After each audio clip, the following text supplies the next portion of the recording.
শ্বশুরের জন্য অপেক্ষা করছি। হ্যাঁ, কি করছো তোমরা? এই ফালতু দই জানাচ্ছি। ও, আমরা আমরা রিপোর্ট করে সবে বাড়ি আসলাম। বিকালবেলা কিছু টুকটাক কাজকর্ম ছিল, ঘরের কাজকর্ম, সেগুলো গুছিয়ে নিয়েছি। শাশুড়ি বৌমা একই ফ্রেমে আপনাদেরকে মায়ের চিকিৎসার বিষয়ে কিছু কথা জানাবো। যাই হোক, এবার আপনাদেরকে মা কিছু বলতে চায়। গতবার যখন ডাক্তার দেখিয়ে এসেছিলাম তখনও মামি দেখতে এসেছিল, আর এবারও মামি মাকে দেখতে এসছে। বলো মামি, ভালো আছো? হ্যাঁ ভালো। ভাইরা কেউ আসলো না? না, ভাইরা সময় নেই ওদের। নমস্কার, আপনারা সকলে ভালো আছেন তো? আপনাদের সকলকে জানাই এক রাত সুপ্রভাতের শুভেচ্ছা। তো চলুন আজকের পর্বটা শুরু করব। তার আগে দেখো, বিপ্লববাবু একেবারে সকালবেলা ডিউটি বেরিয়ে গেছে। তারপরে মা আর আমি একটু টুকটাক ঘরের কাজ গোছালাম, গুছিয়ে এখন দুজনে স্নান সেরে নিয়েছি। মা একটু আগে গেছে, আমি পরে যাচ্ছি। মা একটু বসে বসে যাবে।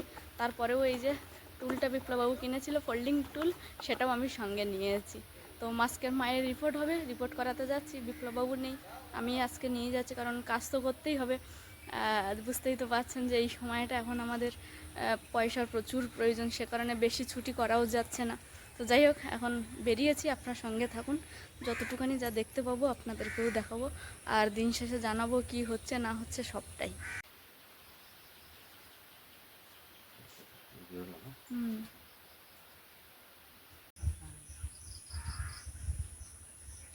বাড়িতে ফোন করবো না? দেখো তাতে ঝড় বৃষ্টি আসতে পারে। সাবধানে এসো তাহলে। পড়তে পারে এখন। পড়ছে? হ্যাঁ,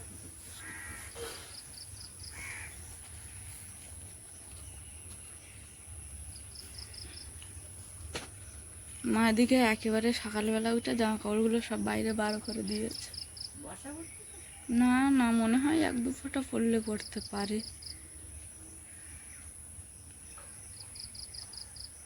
সকালবেলা আমি জানি বুঝতে পারছি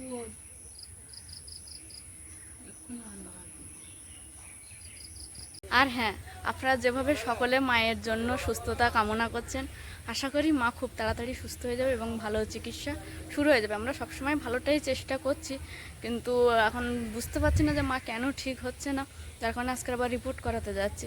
তো যে সকল দর্শক বন্ধু প্রথমবারের জন্য দেখছেন, চ্যানেলটি যদি ভালো লেগে থাকে একটু সাবস্ক্রাইব করে আমাদের পাশে থাকবেন, লাইক কমেন্ট শেয়ার করে আমাদের এই সম্পর্কটাকে আরও শক্ত মজবুত করে তুলবেন।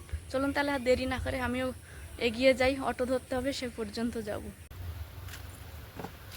আমাদের বাড়ি থেকে একটু দূরেই অটো স্ট্যান্ড, সেখানে এসেছি। এসে মা আগে এসেই বসেছিল আমার জন্য, এখন অটোয় উঠেছি। মাকে অনেক আগে পাঠিয়ে দিয়েছিলাম যে তুমি আস্তে আস্তে হাঁটতে থাকো।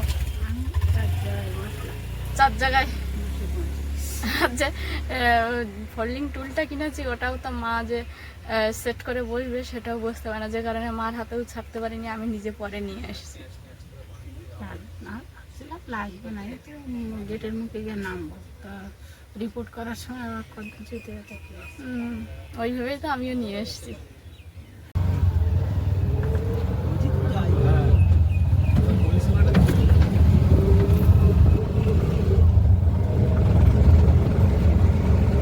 মা আর আমি দুজনে এসে বসে আছি, বড় মামা শ্বশুরের জন্য অপেক্ষা করছি। বড় মামা আসবে, আসলে তারপরে একসঙ্গে মিট করে প্রসেসিং শুরু হবে রিপোর্ট করার।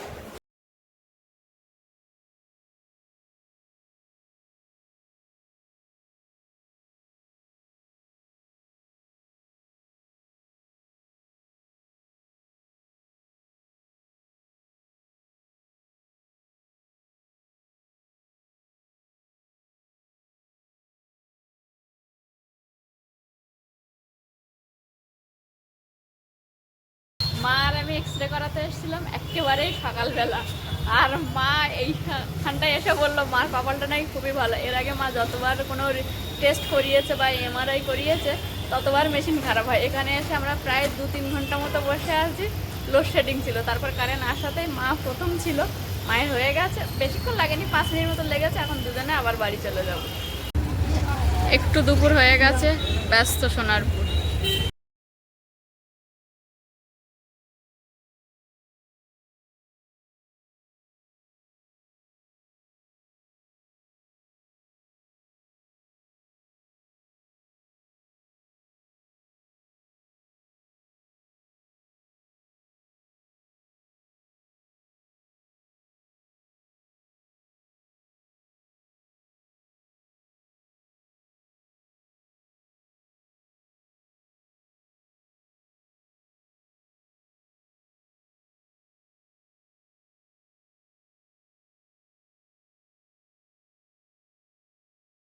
রিপোর্ট করিয়ে তারপরে অটো করে আসলাম। অটো থেকে আমি নেমে টাকা পেমেন্ট করছিলাম, মাকে বললাম তুমি হাঁটতে লাগো। মা হাঁটতে লাগছে, ততক্ষণ দেখলাম একজন বয়স্ক ভদ্রলোক এই যে ভাজা মুড়ি বিক্রি করছে, তাই মুড়ি নিলাম। আপাতত মা আর আমি কয়েকটা দিন যেহেতু এখানে থাকবো, সেই জন্য একটু বিকালবেলা খিদে পেলে খাওয়ার জন্য মুড়িটা নিলাম। আর মা বেশ আজকে ভালোই হাঁটছে। আমাদের বাড়ি যাওয়ার আগে একটা স্বাস্থ্যকেন্দ্র পড়ে, সেখানে দুপাশে বসার জায়গা করা আছে। মা আগে হেঁটে এসে এখানটা একটু বসলো, আর আমি ততক্ষণে মুড়ি নিচ্ছিলাম। একটু মুড়ি নিলাম, কারণ কটা দিন থাকতে হবে, সন্ধ্যাবেলা খিদে পায়, সেই জন্য। তুমি বসবে, আমি এগিয়ে যাবো নাকি? হ্যালো, ওদের রিপোর্ট হয়ে গেছে, আমরা এই বাড়ি যাচ্ছি। আর দাদা যেতে দেরি হচ্ছিল, দাদা ফোন করে দিয়েছিল, তা ওই ডাক্তারবাবু আমাদের ডেকে নিয়েছিল।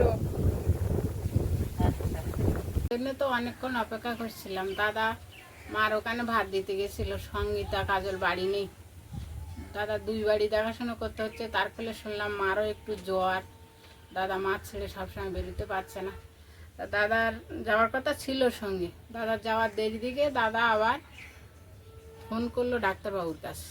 ডাক্তারবাবু নিচে নেমে আমাদেরকে ডেকে নিল, রিপোর্ট লিখলো। আমাদের ডাক্তারবাবু বলেও দিলেন যে কোন জায়গায় আমরা যাব রিপোর্টটা করতে, সেখান থেকে রিপোর্ট করে দিয়ে দেব। হ্যাঁ, কি করছো তোমরা? ফার্মেতে দই জানাচ্ছি। ও, আমরা আমরা রিপোর্ট করে সবে বাড়ি আসলাম। ও, রান্না বান্না হয়ে গেছে? গেছে মাংস ভাত। তাহলে তো ভালো। ঠিক আছে। গতকাল রাতে বিপ্লববাবু এনেছিল আঁশফল, তারপরে সেটা তো খাওয়া হয়নি। সকালে মাকে নিয়ে বেরিয়েছিলাম, তারপর দুপুরে খাওয়া দাওয়া করে ঘুম থেকে উঠে এখন দুজনে মিলে সেই আঁশফলটা খাচ্ছি। এখানে কিন্তু অনেক রকমের আছে, বলো মা? কিছুটা মিষ্টি লাগছে, কিছুটা আবার একদম কোনো মিষ্টি নেই। এই ছোট ছোটগুলো মিষ্টি বেশি। আজকেও জিনিসপত্র একেবারে বাইরে দিতে পারিনি, তবে দুদিন ধরে কম বৃষ্টি হওয়াতে, রোদ ওঠেনি তবে একেবারে কম বৃষ্টি হওয়াতে জিনিসপত্রগুলো ঘরের মধ্যে এই যে ফ্যানের হাওয়ায় অনেকটা শুকিয়ে গেছে। এগুলো তুলে একটু ভাঁজ করে নেবো, নাহলে ঘরের চারিদিকে জিনিসপত্র ঝুলছে, দেখতে খুব একটা ভালো লাগছে না। দিয়েছিলাম তো, আমি তো সকালবেলা একবার বার করছিলাম, আবার দুপুরবেলা একবার, আবার দুবার করে তুললাম। শাড়িটা আজকের মানে রোদ ছিল না, কিন্তু ভালো হাওয়া ছিল, যে কারণে শুকিয়ে গেছে জিনিসপত্রগুলো।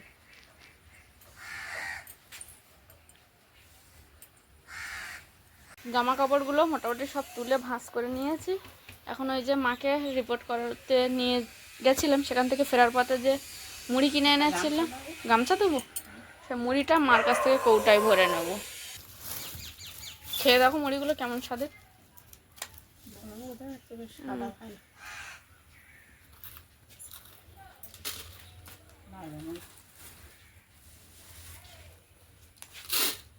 বাটি দেবো একটা। এরকম নিয়ে যাচ্ছে সব।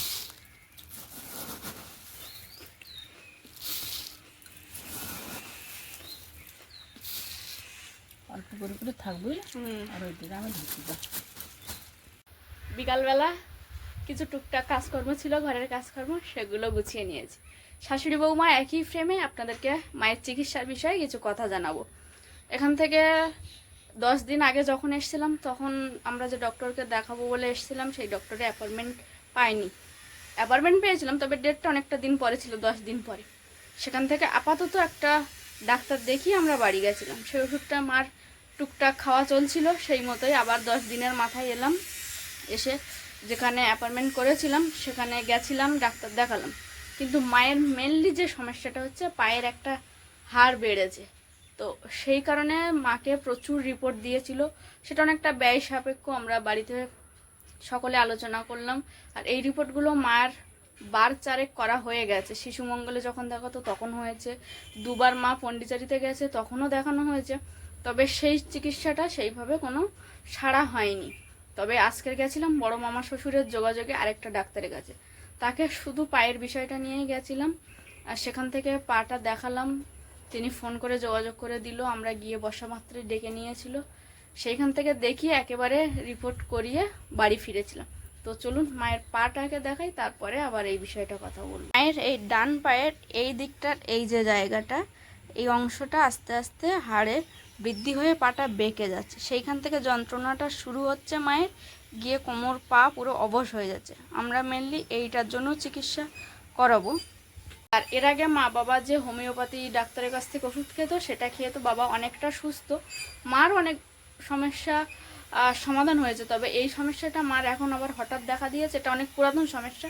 তখন সেই সময় চিকিৎসা হয়েছিল, তবে বুঝতে পারিনি যে কি সমস্যাটা হয়েছে। একটা আপাতত চিকিৎসা হয়ে সেই সময় লকডাউন ছিল, সেই সময়ের চিকিৎসা। কলকাতাতেও আসতে পারিনি, যে কারণে খুব ভালো করে চিকিৎসা হয়নি। সেটা আজ কয়েক বছর পরে আবার সেই জায়গাটা প্রবলেম হচ্ছে, পায়ের ওই জায়গা। তো আজকের এখন রিপোর্ট করতে গেছিলাম, রিপোর্ট করে এসেছি। রিপোর্ট আগামী দিন বিকালে আমরা হাতে পাবো, তারপর আবার ডাক্তার দেখাবো। যাই হোক, এবার আপনাদেরকে মা কিছু বলতে চায়। আর দর্শকদের সাথে আমার বলা এইটা, আমি এসেছি বিদ্যাধরপুর, আর দর্শকরা সবাই জানে আমার বাপের বাড়ি বিদ্যাধরপুর। কিন্তু তাই বলে এই নয় যে একেবারে পাশাপাশি। আমার মা বাবা ভাই যেখানে থাকে সেখান থেকে অনেকটা দূরের রাস্তা। বিপ্লব বৌমা আমার বাড়ির থেকে গাড়ি ভাড়া করে নিয়ে যায়, আবার সেই গাড়ি বাড়ি পর্যন্ত দিয়ে যায়। কখনো কখনো একটুখানি দূরে যেতে হয়, সেই গাড়ি আসার মতন একটা বাঁকা করা যাচ্ছে, সেটুকু আমার হেঁটেও যেতে হয় কষ্ট করে। তা শুয়ে পড়ে পড়ে ভাবছিলাম, এখানে এসছি আমি যে যাব মার কাছে, গিয়ে যে আবার এখানে আসবো, এতটা রাস্তা হেঁটে যাব আমার পক্ষে সম্ভব নেই। সকালে মা ফোন করছিল, মার সঙ্গে বলছিলাম সমস্যার কথাটা। দাদার ফোন দিয়ে কথা হলো, দাদা মার কাছে থাকে রাত্রে এসে। তার আগের দিন পিকো এসেছিল। মা বলছিলাম আমি এই কারণে যেতে পারছি না, গাড়িতেই যাচ্ছি, গাড়িতে আসা যাওয়া করছি। তা মা বললো হ্যাঁ আগের তারিখে এসেছিলি দেখলাম তো, তা তুই ভালো হয়ে যা, তারপরে না হয় আসিস। তো ওই ফোন করা ছাড়া আর কিছু না। এবার দিদাও এমন যে দিদাও আসতে পারছে না, আমারও আফসোস শরীর, করছিল। মার জ্বর, দাদা আছে, তারপরে দুর্বল হয়ে গেছে, বয়সের ভারও ভারাক্রান্ত, সব দিকে মিলেমিশে হয়তো একটু কাছাকাছি, কিন্তু দূরত্ব থেকে গেছি মার কাছের থেকে। মনে মনে অনেক কষ্টও হচ্ছে, মাও কষ্ট পাচ্ছে, আমি বুঝতে পারছি, যেতে পারছি না তো, কিন্তু উপায় নেই। এতটা রাস্তা হেঁটে আমার যাওয়া সম্ভব না, ওই গাড়ি পর্যন্ত কোনো রকমের যায়। আমার এই যে অসুস্থতার খবর পেয়ে কম বেশি আমাদের এই সাথী বিপ্লব ব্লগের ছোট্ট পরিবারের সকল সদস্য তোমার দ্রুত সুস্থ হওয়ার কামনা করছে। আশা করি একজনের আশীর্বাদ হলে হয়তো বিফলে যেত, তবে এতজনের আশীর্বাদ ভগবানের বিফলে ফেলবে না। নিশ্চয়ই তুমি খুব তাড়াতাড়ি সুস্থ হয়ে যাবে এবং হাঁটাচলাও খুব স্বাভাবিকভাবে করবে। আমারও আজকের তাই মনে হলো, ডাক্তারবাবু যেভাবে আমার সঙ্গে কথা বললেন বা যেভাবে রিপোর্ট লেখালেন, আর উনি আরও একটা কথা বললেন যে আপনার রিপোর্টটা নিয়ে আসুন, তারপরেরটা আমি ব্যবস্থা করছি। এই কথাটা শুনে আমার মনে হলো যে আমি এখানে এতদিন যা ঘুরে ঘুরে বেড়াইছি, এখানে মনে হয় সুস্থ হয়ে যাব। সকালে আমাদের যে টাইমে জল দেয় তার আগেই মাকে নিয়ে বেরিয়েছিলাম, ডাক্তার দেখিয়ে রিপোর্ট করিয়ে নিয়ে বাড়ি ফিরেছি। এখন বিকালে জল দিয়েছে, পুরো বাইরেটা একেবারে খালি হয়ে গেছিল পাত্রগুলো, কারণ স্নান করেছিলাম দুজনে, জামা কাপড় কেচেছি, খাওয়া দাওয়া সব রকম। এখন সবগুলো ভরে নিয়েছে। আর এই যে একটা ড্রাম আছে আমাদের এখানে, এই ড্রামটা ভরে রাখি এমার্জেন্সির জন্য। এখন এই ড্রামটা কিছুটা খালি করেছিলাম, এটা এবার ভরে নেব। বলো মামি, ভালো আছো? হ্যাঁ ভালো। ভাইরা কেউ আসলো না? না ভাইরা সময় নেই ওদের, সব টিউশনিতে যাবে, পড়তে যাবে। ভাইরা আসে না, আমি আসবো আসবো করে উঠে আবার আমরা তো কখন থেকে ওয়েট করছি যে মামি আসবে, মামি আসবে। হ্যাঁ? বড় মামা আজকে যাবে বলেছিল, আমরা কতক্ষণ ওয়েট করেছিলাম। তারপর বেলা হয়ে যেতে মামা আমার ওই দিদার ভাত দিয়ে আসতে যাবে, তো আবার মামা ফোন করে দিয়েছিল, সঙ্গে সঙ্গে হয়ে গেছিল, বেশিক্ষণ ওয়েট করতে হয়নি। এখনই এখন সব হয়ে গেছে। হ্যাঁ, যাই হোক, বলো দাদু টাদু সবাই ভালো আছে তো? আসলাম, হ্যাঁ ভালো। এই রাস্তার ধারে আসতো দোকানে, ভাবলাম সব ভালো, সেও বলো। আমি একটা কেস করেছি, আমি বেগুন এনে রেখেছি, বেসন এনে রেখেছি, তেল এনে রেখেছি। বড় মামি আইলি হয়ে যায় না। তারপর চপ পেলাম না, তাই একটুখানি এই নিমকি এনেছি, দেখো খাও দুটো খেয়ে ওই বিকেলবেলা যায় নিমকি। আমিও ভেবে রেখেছি তুমি একটু, আমি কখন দেখ কটার দিক তাকিয়ে আছি যে তুমি আসবে। মামি আসবে, মামি ফোন করে বলেছিল, বিকাল থেকে আমি ওয়েট করছিলাম। তারপর অনেকটা পরে এসছে মামি, এখন আমি একটু জল গরম বসিয়েছি, চাউমিন বানানো হবে। আর মামি এই যে এসেই কাজে লেগে পড়েছে, বললো দাও আলু টালু কী আছে, আমি তো জানি না। মামির কাছে এসে মামি বলছে দাও একটু আলু কুচে দিই, ভালো লাগবে। যাই হোক, এখন মামি আলু কুচতে বসে, সব রকম দেয়, তাই এখন আলু আছে আর ডিম আছে, উঠতে খেয়েছে। গরম জল করে এর মধ্যে একটু সাদা তেল দিয়ে দিয়েছি, দিয়ে চাউমিনগুলো ভিজিয়ে দিয়েছি। চাউমিনের জলটা ঝরিয়ে নিয়ে আর একটা ঝোড়ার মধ্যে রেখে দিয়েছি। চাউমিন বানানোর দায়িত্ব মামির আর আমার ছিল, তারপর এখন শেষমেশ মাকেও হাত লাগাতে হলো। করতে করতে আমি ঠাকুর বাড়ি গিয়েছি, মনে করতে ওরা ঠিকঠাক করতে ওরা। আমি আসায় হঠাৎ সিদ্ধান্ত হলো যে চাউমিন খাওয়া হবে। সবজি তো হাতের কাছে তেমন কিছু নেই, একটু আলু ছিল, সেটাই মামি কুচিয়ে দিয়েছে, এখন ওটা আমি ভাজা করছি। শেষমেশ চাউমিনটাকে হাত দিতেই হলো মার।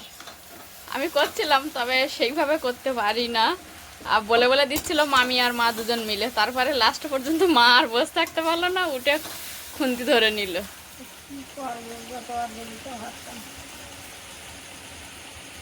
কোমর ছাড়িয়ে নাকি রান্নি মেলা হলে কেন অসুবিধা হয়? ঠিক আছে, রান্নি হলে তো হয়। রান্নি ডিপার্টমেন্ট ভাগ করে নিয়ে আলে কেরা কি করেন। মামি, আমি, মা তিনজনে মিলে চাউমিন বানালাম। শেষ ভালো যা সব ভালো তার, মা শেষে হাত দিয়েছে, তাই বলা যায় মাই সবটা করেছে, মামি আর আমি জোগাড় করে দিয়েছি। হ্যাঁ, সেই মামি আর আমি হাতে হাতে জোগাড় করে দিয়েছি, মা বানিয়েছে। এখন এই যে 3টে প্লেটে নিয়ে নিয়েছি, খাওয়া শুরু করবো। না মামি খেয়ে রিভিউ দাও। বৌমা না শাশুড়ি কার বলবে বলো ভালোটা? ভালো করেছে, না আসলে ভালো লাগবে। এইটা ঠিক হয়েছে।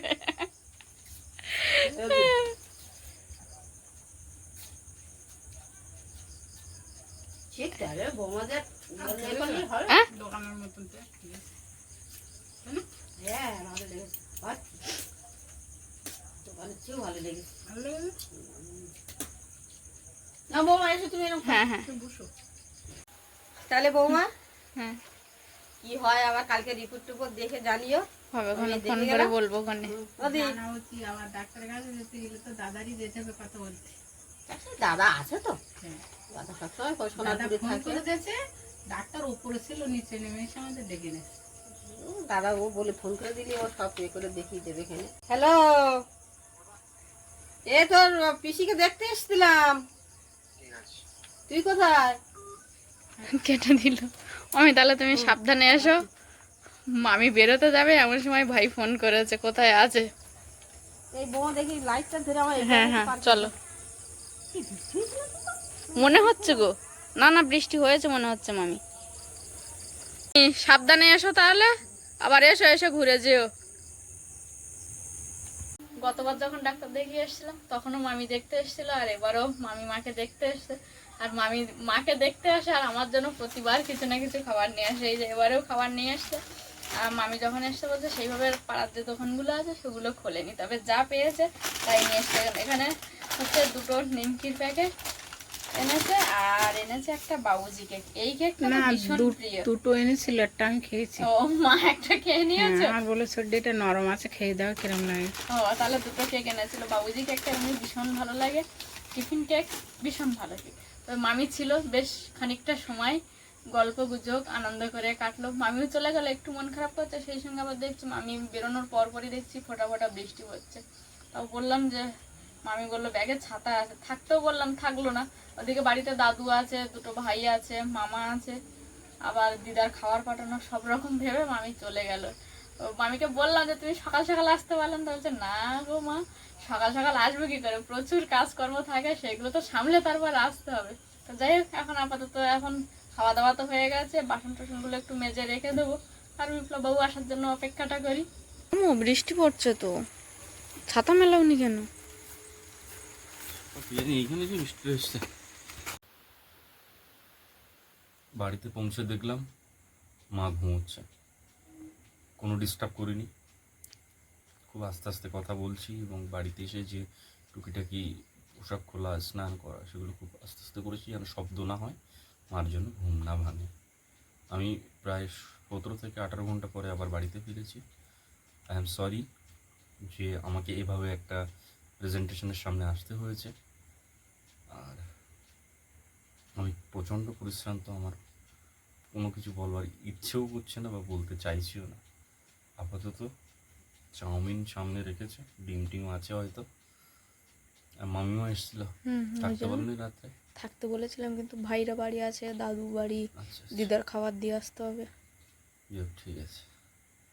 তো আপাতত প্রিয় দর্শক বন্ধু, ভিডিও এখানেই শেষ করতে হবে। তবে দেখা হচ্ছে আগামী পর্বে। ততক্ষণের জন্য আপনারা সকলে খুব ভালো থাকবেন, সুস্থ থাকবেন, নিজেদের সকলের প্রতি খেয়াল রাখবেন। ধন্যবাদ। শুভরাত্রি।